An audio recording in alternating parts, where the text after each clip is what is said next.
ခေါင်းထဲမှာအမိုက်တွေထက်အဲ့ဒီအမိုက်တွေနဲ့ပူလောင်နေတယ်ဆိုလို့ရှိရင်ခေါင်းအေးအေးမထားနိုင်တော့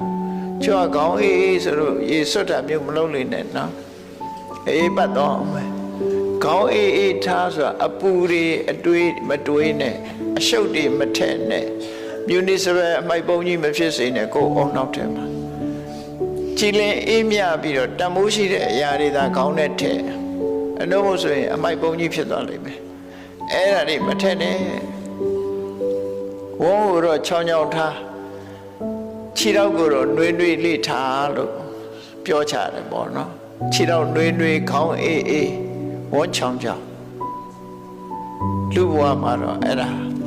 ជីវတုတ်တဲ့ခြင်းအကြောင်းတွေပဲကျမ်းမာပြီးတော့ជីវတုတ်တဲ့အကြောင်းအဲ့ဒါကြောင့်ဘဝမှာဇာယီနောဆိုတာဆင်ញင်သုံးသက်တတ်ရမယ်ကိုယ့်အခြေအနေကိုကိုယ်ဆင်ញင်သုံးသက်တတ်ရမယ်ငါလှုပ်နေတာဘာတွေနဲ့ချိန်ကုန်နေသလဲငါဘာလှုပ်တဲ့သလဲဆိုတာကိုအမြဲတမ်းဆင်ញင်သုံးသက်ရမယ်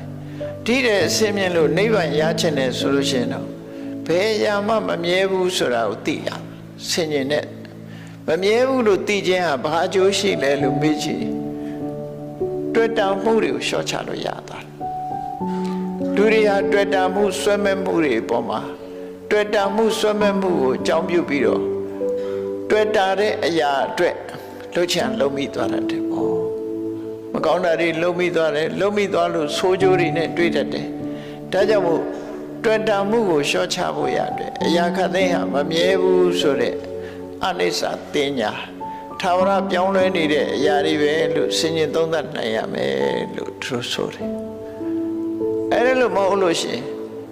ကိုယ်စိတ်တွေအာယုန်တစ်ခုထဲမှာစူးစီးလို့မရဘူးတမာရီမရှိလို့စိတ်တွေဟာလွဲပြန်နေတဲ့တည်ငြိမ်မှုမရဘူးဆိုရင်